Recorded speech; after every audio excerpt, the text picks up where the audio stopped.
Bom dia, meninos. Boa tarde, boa noite. Vamos para o nosso módulo D, que foi dividido em dois. Vamos falar um pouco sobre a evolução do comércio, tá? O comércio envolve troca e bens. Todos nós sabemos disso. Por quê? Por dinheiro, né?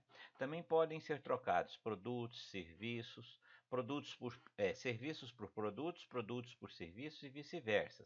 Quando isso acontece, ou seja, não envolve dinheiro, dá-se o nome de escambo. Os fabricantes compram componentes, partes, peças e insumos, matérias-primas, para produzir algo. Ou seja, essa produção, essa transformação faz com que agregue valor ao produto. Vende sua produção para atacadistas ou varejistas. O que seria atacadistas? Aqueles que compram em grandes quantidades, varejistas, aqueles que compram em pequenas quantidades. Vamos falar agora do sistema de comercialização, onde nós temos os armazéns gerais, a comercialização por catálogo, o varejo, que é o mais conhecido, o supermercado, shopping centers, lojas de desconto, varejo sem loja, vending machines, que são as máquinas, os hipermercados e os mini mercados. O sistema de armazenagem. Nós podemos armazenar as mercadorias de várias maneiras, tanto produto acabado como produto a ser utilizado, de transformação, os insumos, tá? Então, nós podemos armazenar em um armazém particular, num armazém fiscal, num armazém alfandegado, num EAD, que é uma estação aduaneira de interior, num armazém especializado ou no armazém de fronteiras. Lembrando a vocês que, dependendo desses tipos de armazéns ou desse tipo de armazenagem, nós estamos falando de produto acabado, não de produtos futuros para processo, tá? Modalidades de armazenamento. Nós podemos armazenar horizontalmente, verticalmente, por estantes ou por prateleiras. Olha um exemplo aqui.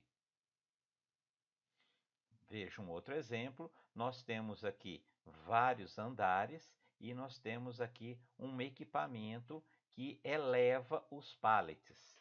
Você pode notar que todos os materiais são guardados em pallets para facilitar o manuseio. Aqui nós já temos um outro tipo de armazenagem, uma armazenagem de menor porte, onde nós temos armazenagens por itens.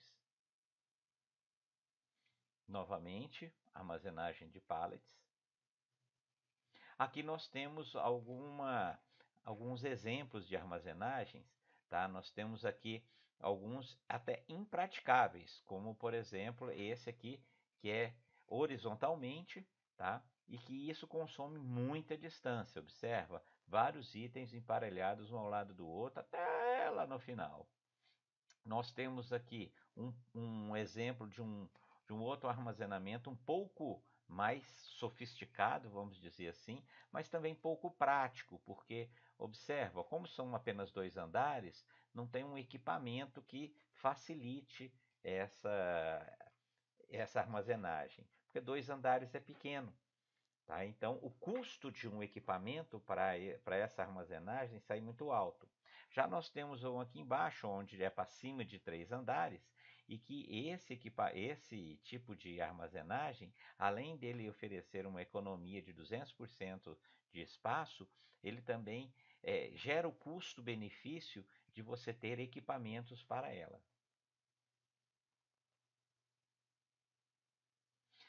Quando a gente fala em armazém, a gente tem que pensar em vários tipos de materiais e cada material com uma certa rotatividade.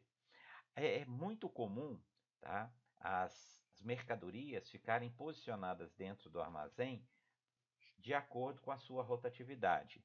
Temos um exemplo aqui, lembrando que o escritório é onde faz as saídas e entradas de mercadoria, temos um exemplo aqui onde próximo ao escritório ficam as mercadorias de maior movimentação e distanciando do escritório vai se diminuindo a movimentação, ou seja, cá embaixo nós temos pouquíssima movimentação de mercadoria, ou seja, a mercadoria sai pouco, e aqui nós temos muita movimentação de mercadoria, a mercadoria sai muito. Bem, meninos, falando sobre canais de distribuição, nós temos os canais verticais e os canais híbridos. O que seriam os canais verticais? Aqueles canais que levam da indústria direto ao consumidor final. Nós temos aí um exemplo quando ele passa pelo atacadista e pelo varejista.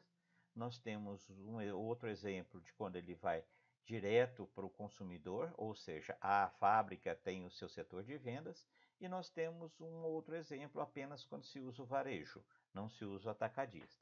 Então são canais de vendas verticais, direto ao consumidor. Nós temos um outro exemplo do canal híbrido, é quando existe a indústria coloca no consumidor de mais de uma maneira diferente, ou seja, não é apenas um caminho, não é vertical. Então aqui ele tem dois caminhos, neste exemplo, três caminhos. Então a indústria tem o seu próprio setor de vendas, a indústria utiliza distribuidor externo e a indústria utiliza unidades de serviço externo e externa. Os canais híbridos, eles podem gerar conflitos, geram conflitos com outro canal. Exemplo aqui, nós temos aqui, ó, uma indústria vendendo direto para o consumidor, sem ninguém fazendo essa ponte, ou seja, provavelmente aqui ele tem uma entrega pelo seu próprio departamento de vendas, e um outro exemplo aqui, um outro canal dele distribuindo, dele entregando sua mercadoria através de um distribuidor. Então, existe um conflito entre o consumidor que compra do distribuidor e o consumidor que compra direto da indústria. Logicamente que o valor direto da indústria vai ser menor. Temos um outro exemplo aqui de canais múltiplos com conflitos, né? Que é quando a indústria utiliza um atacadista e quando a indústria utiliza o varejista. Então, nós temos aqui ó, o atacadista A para o produto 1 e 2, o varejista B para o produto 2. O que acontece? Um grande consumidor compra dois produtos aqui, o 1 e o 2, e um pequeno compra o 2. Só que esse 2 passando pelo varejista, aquele que vai ter também o que? Um percentual sobre esse produto. Ele, né, na realidade, que gostaria de tentar comprar do atacadista para conseguir melhores preços. Isso gera um conflito. Nós temos alguns conceitos interessantes, como a estocagem estratégica, que seria você ter pequenos ou grandes armazéns em diversos pontos para fazer uma distribuição mais rápida e efetiva. Existem produtos que são comprados em determinadas regiões. Então, esses produtos, ao invés de ir para um armazém central e depois ir para essa região, ele já vai direto da indústria para essa região, pois ele é mais consumido em determinada região. Existe a funcionalidade dos depósitos. Existem depósitos que são definidos, são montados para determinado tipo de produto. Então, eles às vezes gastam menores espaços ou maiores espaços, dependendo do tipo de produto ou da função que aquele depósito vai ter. Então, pode ser por tipo de produto ou até para a própria função. Se ele for só um depósito, um armazém de transbordo, ele não vai ter tantas prateleiras como um armazém de estocagem. Existe o cross-docking, que é você receber o produto da indústria e já direcionar esse produto direto ou para o consumidor final ou para o varejo. Tá? Você não estoca esse produto. Existe o adiamento, que é quando você segura um pouco a entrega por algum motivo. Existe o estoque ocasional, que é aquele estoque que você nem sempre faz. Às vezes você faz por um problema de sazonalidade ou um problema de custos. Existe o sortimento, que é aquele estoque que você tem vários produtos diferentes, várias marcas diferentes do mesmo produto, ou vários produtos diferentes, semelhantes. Então você tem uma quantidade grande daquele mesmo tipo de produto. E existe a combinação, quando você combina os produtos em quantidades maiores com em quantidades menores. Você faz uma combinação para estocar e até para entregar. Quando você deve considerar o cross-docking? Porque o cross-docking é uma maneira de você diminuir custos com estocagem. Você deve considerar quando o local do destino do material é conhecido no ato do recebimento. Então você já sabe que o material está chegando aqui e indo para lá. Então, de repente, você pode fazer um cross-docking. Seu cliente está pronto para receber o material imediatamente. Ou seja, o seu cliente você não vai ter que esperar para poder mandar. Dá para receber e mandar. você expede pelo menos, você expede menos de 200 locais diariamente. Então, o seu controle fica mais fácil quando você expede para menos de 200 locais.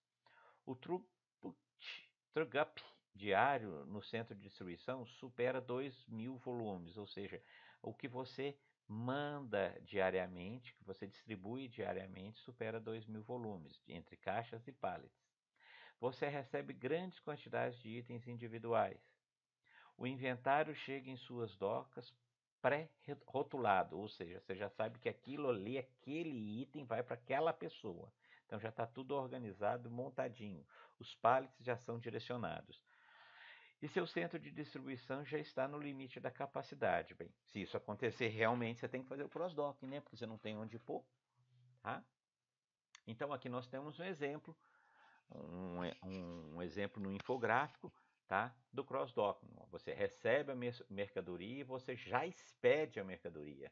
Você não estoca em caixa, você não faz separação fracionada, você não tem estocagem paletizada, nada. Você simplesmente recebe e envia. Então, você pode estar com isso lotado, você já tem todos os dados para mandar, seu cliente já recebe. Então, assim, são dentro daqueles itens que nós falamos anteriormente, facilmente de você fazer. Bem, meninos, espero que tenham entendido. Qualquer dúvida, por gentileza, me procurem. Um abraço para vocês, tudo de bom, até a próxima aula.